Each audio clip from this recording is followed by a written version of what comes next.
یہ عوامی ایشو ہے، اس کا فیصلہ پارلیمنٹ میں ہونا چاہیے، نہ کہ جی ایچ کیو میں۔ مریم نواز نے صحافی کے نواز شریف کے ٹی وی پر تقریر نشر ہونے سے متعلق سوال پر کہا، آپ مجھے بتاؤ آپ ہمیں کیوں چلا رہے ہیں؟ ظلم اور ہتھ کنڈے ایک حد تک چلتے ہیں۔ یہ جو ٹی وی کے اوپر آپ کی سپیچ بھی چل رہی ہے اور میاں صاحب کی بھی سپیچ چلی ہے، آپ مجھے بتائیں نا کہ آپ کیوں ہماری سپیچ چلا رہے ہیں، یہ بتائیں آپ کیوں چلا رہے ہیں؟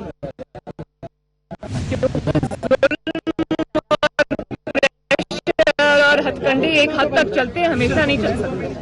مریم یہ بتائیں گے جو ڈنر ہوا ہے جی ایچ کیو میں، کیا وہ نواز شریف صاحب کی اجازت سے ہوا تھا؟ شہباز شریف اور خواجہ آصف جو گئے ہیں وہاں پہ اور ایسے نکلا؟ ڈنر کا تو مجھے پتا نہیں، شاید ڈنر تو نہیں ہوا، مجھے بھی سننے میں آیا ہے، لیکن میں یہ سمجھتی ہوں کہ جس ایشو پہ وہ بلایا گیا تھا وہ گلگت بلتستان کا ایشو تھا، اور گلگت بلتستان کا جو ایشو ہے وہ پولیٹیکل ایشو ہے، وہ عوامی ریپرزینٹیٹیوز کا ایشو ہے، ان کے سالو کرنے کا ایشو ہے، ان کی مشاورت کا ایشو ہے۔ یہ جو فیصلے ہیں یہ پارلیمنٹ میں ہونے چاہیے، یہ جی ایچ کیو میں نہیں ہونے چاہیے۔ مجھے علم کا پتہ نہیں کہ ان کو علم تھا یا نہیں تھا یا ان کو بعد میں علم ہوا، لیکن نہ ان ایشوز پہ پولیٹیکل قیادت کو بلانا چاہیے نہ۔ سینئر تجزیہ کار میڈم نسیم زہرا صاحبہ ہمارے ساتھ موجود ہیں۔ میڈم بہت شکریہ وقت دینے کے لیے۔ بتائیے گا مریم نواز کی جانب سے یہ بیان آیا ہے کہ یہ ملاقاتیں جی ایچ کیو نہیں بلکہ پارلیمنٹ میں ہونی چاہیے، کیا کہیں گے اس حوالے سے؟ جی میرا خیال ہے بات اصولی طور پہ آئینی طور پہ جو فرما رہی ہے بالکل صحیح کہہ رہی ہے، لیکن بہرحال ملاقات ہوئی، ابھی بھی ہوئی اور پہلے بھی ہوتی رہی۔ نواز شریف صاحب کے زمانے میں تو ہمیں یہ بھی یاد ہے کہ سرتاج عزیز صاحب، طارق فاطمی صاحب، فورن سیکرٹری صاحب، اسحاق ڈار صاحب سب جاتے تھے۔ جی ایک تو مجھے بڑی اچھی طرح سے یاد ہے میٹنگ ہوئی تھی فارن پالیسی پہ، وہیں ہوئی تھی۔ بالکل ٹھیک کہہ رہی ہیں کہ یہ چیز ہرگز جی ایچ کیو میں نہیں ہونی چاہیے، یہ بالکل بات درست فرما رہی ہے کہ چیف ایگزیکٹو پرائم منسٹر ہیں، ان کی چیئرمین شپ کے انڈر ہونی چاہیے۔ میرا خیال ہے اس میں تو کوئی دو رائے نہیں ہے، لیکن بہرحال میٹنگ تو ہوئی تھی اور یہ سب گئے تھے میٹنگ میں، تو اب اس سے زیادہ میں کیا کہوں۔ بات آئینی طور پہ ٹھیک کہہ رہی ہیں لیکن پریکٹس میں ابھی بھی ہوا ایسے اور ان کی حکومت کے میں بھی ہوا ایسے، تو میرا خیال پیپلز پارٹی کی حکومت میں شاید نہیں ہوتا تھا ایسے۔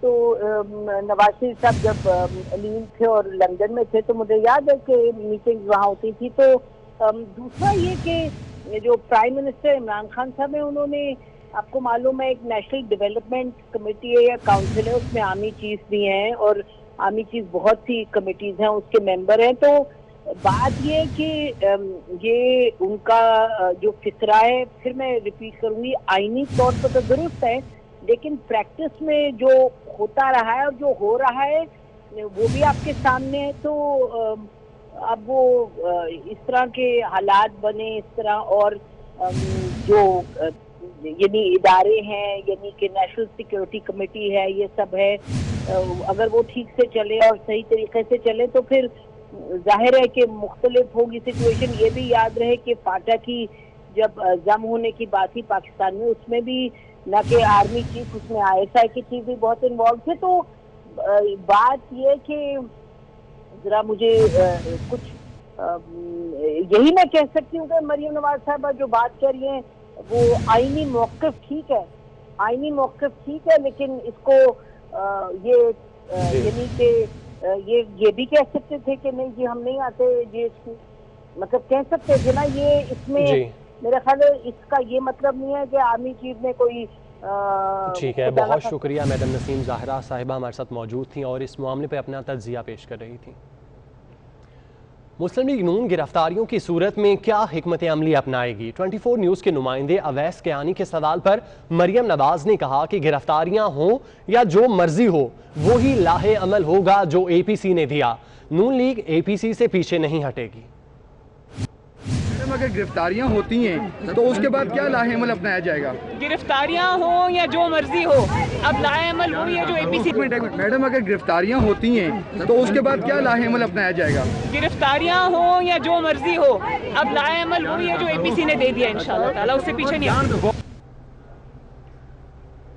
مشیر داخلہ اور احتساب شہزاد اکبر اسلام آباد میں پریس کانفرنس کر رہے ہیں۔ کیونکہ اکثر یہ سوال کیا جاتا ہے کہ یہ بات کہاں جا رہی ہے، یہ بات کیا صرف پریس کانفرنسز تک محدود رہے گی یا اس میں کچھ آگے بھی چیزیں نکلیں گی؟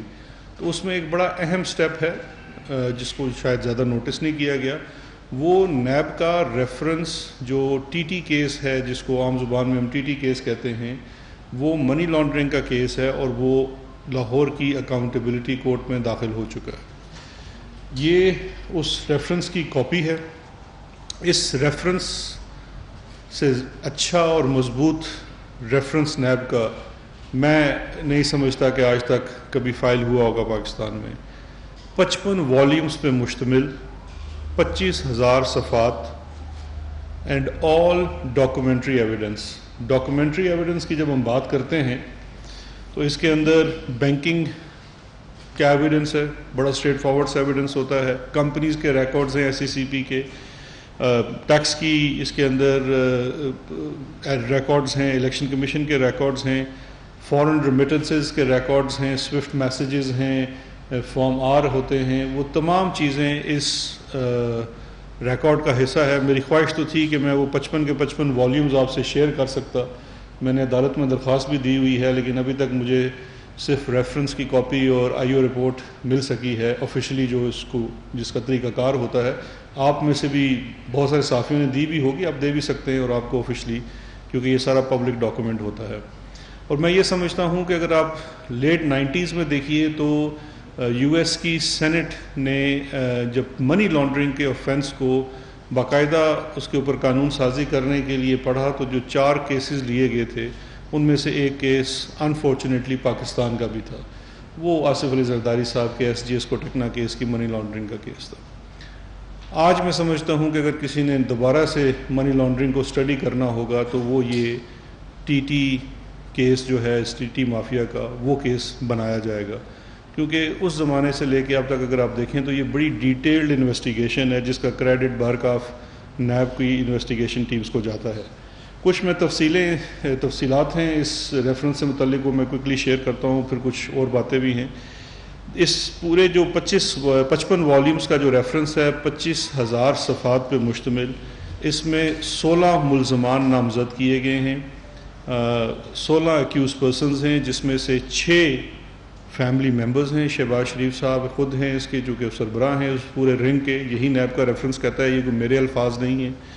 اس کے علاوہ ان کے بچے ہیں، جن کے نام پہ بھی منی لانڈرنگ ہوئی ہے وہ سب لوگ شامل ہیں۔ 10 ان کے اکمپلسز ہیں، 10 لوگ وہ ہیں جو مختلف رولز میں ان کو اسسٹ کرتے رہے، معاونت فراہم کرتے رہے اس منی لانڈرنگ کے نیٹ ورک کو چلانے کے لیے۔ 4 بڑی امپورٹنٹ چیز ہے، 4 اس کے اندر اپروورز بھی ہیں، یعنی کہ 4 وہ لوگ ہیں جو ملزمان کی مد میں آتے ہیں، لیکن انہوں نے اپنا گناہ قبول کر کے اپنا سارا رول ڈسکلوز کیا اور پروسیکیوشن کی اسسٹنس کی، جس کی وجہ سے ان کو اپروور بنا دیا گیا، یعنی کہ سلطانی گواہ۔ تو ان 4 لوگوں نے شہباز شریف اینڈ فیملی کے خلاف گواہی دی۔ اس کے علاوہ اس میں بڑی امپورٹنٹ چیز ہے، ان میں سے ان کمپنیوں کے تفصیل تو میں آپ سے بڑی تفصیل سے ڈسکس کر چکا ہوں۔ 3 بے نامی کمپنیاں، فرنٹ کمپنیاں بھی اس ریفرنس کا حصہ ہیں۔ ایک کمپنی ہے good nature trading company private limited, یہ کمپنی بنائی گئی ایک نثار گل اور احمد علی احمد کے نام پہ۔ نثار گل ان کے CM ہاؤس میں 10 سال ڈائریکٹر پولیٹیکل افیئرز رہے شہباز شریف صاحب کے۔ دوسرے علی احمد صاحب ڈائریکٹر اسٹریٹجی رہے۔ نثار احمد گل زیر حراست ہیں، وہ بھی اس میں ایکیوزڈ ہیں۔ علی احمد شاید ابھی تک مفرور ہیں، اشتہاری ہیں اس کیس میں۔ اس کیس نے اربوں روپے کی منی لانڈرنگ کی اور ریفرنس کے اندر ڈائریکٹ شواہد دکھائے گئے کہ کس طرح سے یہ کنیکٹڈ ہے شہباز شریف صاحب سے اور ان کے خاندان سے۔ دوسری بے نامی کمپنی یونیٹاس اسٹیل کے نام سے ہے، اس میں بھی یہ 2 اشخاص اور تیسرا شخص طاہر نقوی جو کہ اسسٹنٹ مینیجر ہے شریف گروپ آف کمپنیز میں، اس کے نام پہ تھی۔ یہ دوسری بے نامی کمپنی دکھائی گئی جس میں یونیٹاس UNITAS یونیٹاس۔ تیسری کمپنی جو ہے وہ نثار ٹریڈنگ کنسرن ہے، اور یہ کمپنی بھی میں سمجھتا ہوں بڑی امپورٹنٹ اس لیے ہے کہ یہ کمپنی نام رجسٹرڈ ہے راشد کرامت کے، راشد کرامت جو ہے اس کو کاغذات میں اگر آپ دیکھیں تو شریف گروپ آف کمپنیز میں وہ پرچیز اسسٹنٹ ہے، 18 یا 20 ہزار روپیہ اس کی تنخواہ ہے اور اربوں روپیہ اس کے اکاؤنٹ میں آ رہا ہے. اور سب سے امپورٹنٹ چیز اس ریفرنس کا حصہ بھی ہے انویسٹیگیشن رپورٹ 173 کی، آپ پڑھیے، اس میں پتہ چلتا ہے کہ یہ وہ کمپنی ہے. اور میں یہ سمجھتا ہوں یہ صرف ایک کمپنی ہے جو اس ریفرنس کا حصہ بنی ہے، ابھی اور بھی انویسٹیگیشنز ہو رہی ہیں تو چیزیں سامنے آئیں گی، لیکن اس ایک کمپنی کے اندر کک بیکس اور کمیشنز بھی وصول کیے جاتے تھے، کیونکہ پنجاب میں جب ان کی حکومت تھی تو مختلف ٹھیکیداروں سے پیسہ وصول کیا جاتا ہے، مختلف پارٹی کے لوگوں سے پیسہ وصول کیا جاتا ہے، اور ان کی سٹیٹمنٹس بھی ریکارڈ کا حصہ ہیں جو یہ کہتے ہیں کہ ہم نے تو پارٹی ٹکٹ کے لیے پیسے دیے تھے. تو سوال یہ پیدا ہوتا ہے، اور حمزہ کو دیے تھے، تو سوال یہ پیدا ہوتا ہے کہ آپ نے اگر پارٹی ٹکٹ کے لیے پیسے دیے یا کنسرن کے اندر کیوں جمع ہو رہے ہیں، وہ پی ایم ایل این کے پارٹی فنڈ کے اندر کیوں نہیں جمع ہو رہے. ایک چیز تو یہ ہے، اور دوسرا سوال یہ پیدا ہوتا ہے کہ کیا پی ایم ایل این کے اندر پیسے دے کے عہدے دیے جاتے ہیں، چاہے وہ پارٹی کے عہدے ہوں یا سرکاری عہدے ہوں.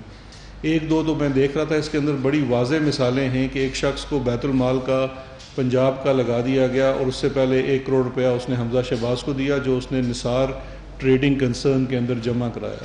تو اس طرح کے بہت ساری جو ٹرانزیکشنز ہیں وہ ہائی لائٹ کی گئی ہیں اس کیس کے اندر. کراچی کے علاقے کلفٹن سے لڑکی کے اغوا کے واقعے کی سی سی ٹی وی فوٹیج سامنے آ گئی ہے.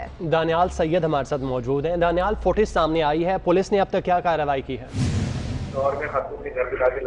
جی دیکھیں، بالکل کراچی کے علاقے کلفٹن میں گزشتہ روز یہ واردات جو ہے سامنے آئی تھی. کلفٹن کے علاقے 22 سالہ لڑکی کے ساتھ مبینہ اغوا اور زیادتی کا معاملہ تھا، جس کی ایف آئی آر پولیس نے درج کی تھی اور ملزمان کی تلاش کا عمل شروع کیا تھا. لیکن جو C C T V footage police حکام کو موصول ہوئی ہے وہ تفتیش کے لیے انتہائی اہم ثابت ہو سکتی ہے. فوٹیج میں سفید گاڑی کو سیوریج کے قریب سڑک پر رکتے دیکھا جا سکتا ہے. گاڑی رکنے کے چند سیکنڈ بعد ہی متاثرہ لڑکی کو گاڑی سے اترتے ہوئے بھی دیکھا گیا ہے. ویڈیو میں متاثرہ خاتون نارمل طریقے سے دوسری جانب جاتی ہوئی نظر آئی ہیں، جبکہ 22 سالہ لڑکی کے ساتھ جو مبینہ طور پہ جو زیادتی ہوئی تھی اس کی میڈیکل رپورٹ بھی منظر عام پر آ گئی ہے. میڈیکل لیگل رپورٹ میں جو بات سامنے آئی ہے اس میں لڑکی کے ساتھ زیادتی کے شواہد جو ہیں وہ زبردستی کے شواہد نہیں ملے ہیں. لڑکی کے جسم پر تشدد کے بھی کوئی نشانات جو ہیں وہ پائے نہیں گئے ہیں. پولیس حکام کا کہنا ہے کہ بظاہر ایسا لگتا ہے کہ یہ متاثرہ لڑکی جو ہے 22 سالہ یہ رضامندی کے ساتھ اس ملزم کے ساتھ گئی ہے، تاہم اس ملزم کی تلاش کا عمل جاری ہے. ملزم کی تلاش کی جا رہی ہے. دانیال، بہت شکریہ. صدر مملکت ڈاکٹر عارف علوی نے گلگت بلتستان کی قانون ساز اسمبلی کے لیے عام انتخابات کرانے کی منظوری دے دی. گلگت بلتستان میں عام انتخابات 15 نومبر بروز اتوار کو ہوں گے. تو آپ کو بتا رہے ہیں صدر مملکت ڈاکٹر عارف علوی نے گلگت بلتستان کی قانون ساز اسمبلی کے لیے عام انتخابات کرانے کی منظوری دے دی ہے.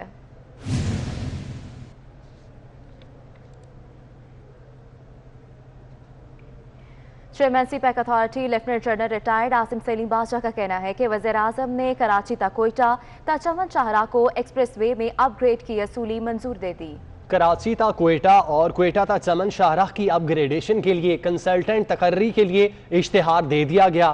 بلوچستان کی 790 کلومیٹر طویل شاہراہ ابتر حالت میں ہونے کے باعث زیادہ حادثات ہوتے تھے. ماضی میں نظر انداز کیے گئے لوگوں پر مکمل توجہ مرکوز ہے. اس حوالے سے انہوں نے ٹویٹ کیا ہے.